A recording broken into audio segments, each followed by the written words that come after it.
नमस्कार, मैं हूं अमितेश और 23 जुलाई दिन मंगलवार को केंद्रीय बजट संसद के पटल पर पेश होगा।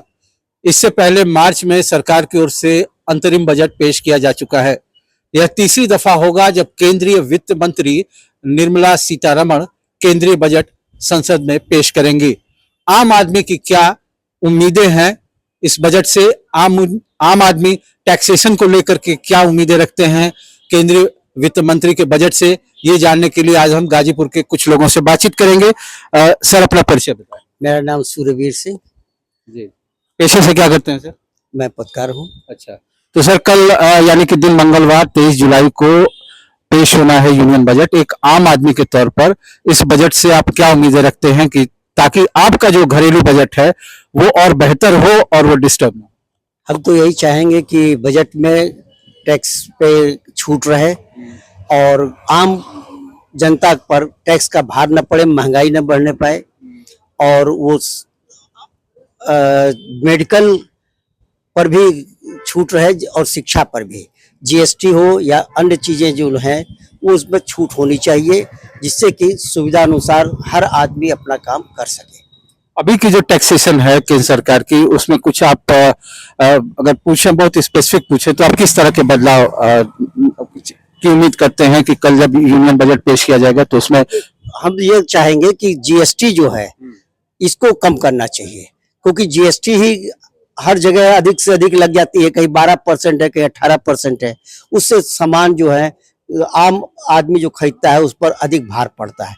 तो जीएसटी को कम करना चाहिए। सर, आपसे ये जानना चाहेंगे कि जब यूनियन बजट पेश होगा तो एक आम आदमी के तौर पर आप क्या क्या उम्मीदें, आपकी क्या क्या एक्सपेक्टेशन है? देखिए, आम आदमी की आज की डेट में सिर्फ एक उम्मीद है कि वो महंगाई कम हो, इस तरह का बजट आए, क्योंकि महंगाई से हर व्यक्ति परेशान है। अगर आप ये मोदी 3 सरकार का पहला बजट है और आम आदमी उम्मीद यही कर रहा है कि महंगाई पे लगाम लगाने के लिए मोदी सरकार कुछ करेगी, क्योंकि आप देखिए किसी न किसी चीज का दाम हमेशा जो है, चाहे वो सीजन कोई हो, बढ़ा रहता है। जैसे अभी वर्तमान की बात करें तो सब्जियों के दाम इतने ऊंचे हो चुके हैं कि आम आदमी की पहुंच से सब्जियां बाहर हैं। अगर आप किचन के सामान की बात करें तो जहां 5 साल पहले जो है एक व्यक्ति के किचन का नॉर्मल खर्चा 4 से 5 हजार आता था, आज वो 10,000 से ज्यादा पहुंच गया है, लगभग दोगुना हो चुका है। तो आम आदमी को अगर राहत देना है तो महंगाई कम करना सरकार की प्राथमिकता होनी चाहिए। और जहाँ तक टैक्स की बात है, अभी पिछले 2 बजट से टैक्स में आम जनता को जो सर्विस क्लास है उसको कोई राहत नहीं मिली है। सर्विस क्लास भी ये उम्मीद करेगा कि टैक्स में उनको राहत मिले। चलिए, अब किन वस्तुओं में दैनिक उपयोग की बजट में राहत मिलेगा, ये तो तभी स्पष्ट हो पाएगा जब यूनियन बजट सदन में पेश हो जाएगा। हमारे साथ एक और शख्स है, उनसे भी बातचीत कर लेते हैं। अपना परिचय बताएं। मेरा नाम डॉक्टर सम्मी कुमार सिंह है। क्या करते हैं? मैं अधिवक्ता हूँ पेशे से। अच्छा, पेशे से अधिवक्ता है। तो यूनियन बजट जो है वो पेश होना है, एक आम नागरिक के तौर पे आपकी क्या एक्सपेक्टेशन है यूनियन बजट से? देखिए, ये नई सरकार का एक पूर्ण बजट है और इसमें बहुत सारी अपेक्षा है, क्योंकि बजट मूलतः आय और व्यय का ब्यौरा होता है, लेकिन हम कहाँ बजट को किस मद में कितना धन व्यय कर रहे हैं, ये पूरे वित्तीय वर्ष में, पूरे वर्ष में आने वाले समय में ये पता चलता है कि हमारे देश की इकोनॉमी, देश की अर्थव्यवस्था में किन मुद्दों को ध्यान में रख करके नीतियां बनाई गई। तो इस समय जो देश के लिए सबसे बड़ी समस्या है, सबसे बड़ा मुद्दा बना हुआ है आए दिनों में, देश में एक बड़ी आबादी है जो युवा है, कामगार है, जिसको नौकरी चाहिए, उसमें स्किल्ड अनस्किल्ड दोनों लोग हैं। तो रोजगार की समस्या एक बहुत बड़ी समस्या है। तो हम ये चाहेंगे कि विनिर्माण क्षेत्र, जो भी रोजगार के जो महत्वपूर्ण क्षेत्र हैं, विनिर्माण क्षेत्र हो, सेवा क्षेत्र हो, उनमें इस तरह के व्यय के उस तरह के बजट, उस तरह के मद में धन आवंटित किए जाएं, जिससे रोजगार के क्षेत्र बढ़े। खासतौर से कृषि, जो हमारे देश में 40 से 42% लोगों को रोजगार देती है, जिसको हम सिर्फ इस आधार पे भारत एक कृषि प्रधान देश है ये कह करके इन चीजों को हम खत्म कर ले जाते हैं। लेकिन कृषि पर इस तरह के बजट आवंटित किए जाएं कि कृषि लाभकारी, एक लाभकारी उपक्रम साबित हो, खेती बाड़ी एक लाभकारी उपक्रम। पहले के जो वक्ता हैं उनमें एक सज्जन ने टैक्सेशन में पर जो है कि उन्होंने बात कही कि टैक्सेशन को रिवाइज करना चाहिए।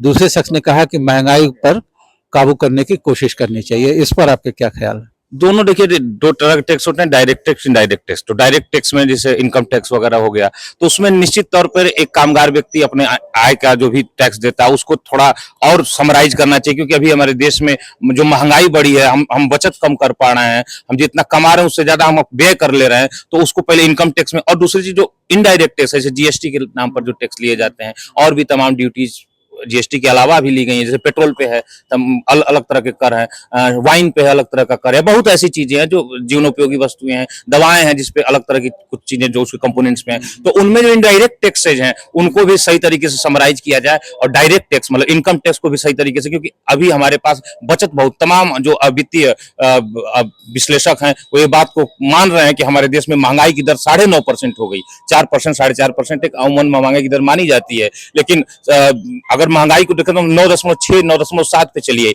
लगभग दोगुनी हो गई। मतलब आम आदमी बिल्कुल बेहाल है, चाहे वो खाने की वस्तुएं हो, चाहे जीवन उपयोग की वस्तुएं हो, शिक्षा महंगी होती चली जा रही है, स्वास्थ्य के तमाम जो भी संसाधन है, जो भी हमारे चिकित्सीय सुविधाएं हैं वो महंगी होती चली जा रही हैं, हमारी सब्जियां महंगी होते, फल महंगे होते जा रहे हैं, अनाज महंगे होते जा रहे हैं, किसानों को उनके दाम उचित नहीं मिल रहे हैं, दूसरी तरफ अनाज और सब्जियों के दाम तेजी से बढ़ते चले जा रहे हैं। तो ये जो एक संतुलन बनाना पड़ेगा सरकार को, और ये निश्चित तौर पे इस बजट में हम पूरी आशा के साथ करते हैं कि सरकार अगर पूर्ण बहुमत के साथ आई है, एनडीए गठबंधन ही आई है, भारतीय जनता पार्टी अकेले बहुमत में नहीं आई है, तो कहीं ना कहीं एक फुल मैंडेट उसके गठबंधन को मिला है। तो हम ये आशा करते हैं कि उसके आधार पर वो जनोपयोगी आम जनता को हित में रख करके 80 करोड़ 100 करोड़ की आबादी की जो मूल आवश्यकता है, पॉपुलरिस्ट बजट, पॉपुलरिस्ट बजट, आम जन का बजट वो पेश करेंगे। जहाँ तक एजुकेशन की बात है तो एजुकेशन दो तरह की है, ट्रेडिशनल और प्रोफेशनल। तो ट्रेडिशनल तो ठीक है, ट्रेडिशनल में नेशनल एजुकेशन पॉलिसी काम कर रही है जिसमें कुछ रिलैक्सेशन देना चाहिए, क्योंकि जो आर्ट्स फैकल्टी है उसमें बहुत सारे बच्चे होते हैं और उनको जो है सेमिस्टर सिस्टम में कंट्रोल करना एक बड़ा चुनौती भरा काम होता है। तो इसमें थोड़ा सा ढील देना चाहिए, एक बार उस पर पुनर्विचार करने की ज़रूरत है। और दूसरी बात, जो प्रोफेशनल कोर्सेज हैं जैसे मेडिकल हो गया, इंजीनियरिंग हो गया, एग्रीकल्चर हो गया, इसमें तो सब ठीक है, लेकिन इधर बीच मेडिकल में कुछ धांधली देखने को मिली। तो इसमें कुछ पक्का इंतज़ाम होना चाहिए कि एक छात्र जो है परेशान ना हो, और देश को चाहिए कि ज़्यादा से ज़्यादा प्रोफेशनल कोर्सेज में से बच्चों को पास आउट करे, निकाले, योग्य बच्चों को निकाले। और उसके लिए जैसे कि गवर्नमेंट कॉलेज की सीटें हैं, मेडिकल साइंस में मैं देख रहा हूँ कि वह जो भी सीटें हैं पहले की तुलना में तो काफ़ी ज़्यादा हुई हैं, लेकिन फिर भी पॉपुलेशन की तुलना में वो कम है। तो और प्राइवेट कॉलेजेस भी बहुत खुल रहे हैं, तो प्राइवेट कॉलेजेस की जो फीस है इतनी ज़्यादा है कि एक आम आदमी का बजट से बाहर है वो। तो कुछ उन फीस पर कुछ सोच विचार करके कुछ कम कर देना चाहिए, जिससे कि एक मीडियम क्लास का आदमी भी अपने बच्चे को वहाँ पढ़ाने में सक्षम हो सके, क्योंकि आने वाला समय साइंस एंड टेक्नोलॉजी का है।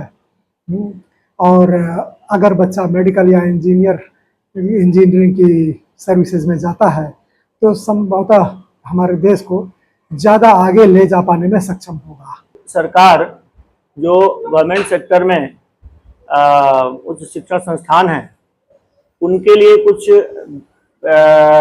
अगर हम बेल आउट पैकेज कहें या अलग से कुछ वित्त की व्यवस्था कहें, उसके लिए जो भी टेक्निकल शब्द हो, उसके लिए हम चाहेंगे कि सरकार कुछ व्यवस्था करे बजट में। इसके अलावा विदेशी विश्वविद्यालय भी यहाँ पे अपने शाखाएं खोल सकते हैं, और जो प्राइवेट सेक्टर में जो उच्च शिक्षण संस्थान हैं वह भी, तो फीस को लेकर के बहुत ही उसमें असमानता है। तो एक नियामक संस्था ऐसी बननी चाहिए जो कि इनके फी को रेगुलेट करे, उस पर नियंत्रण रखे, और ये बहुत आवश्यक है।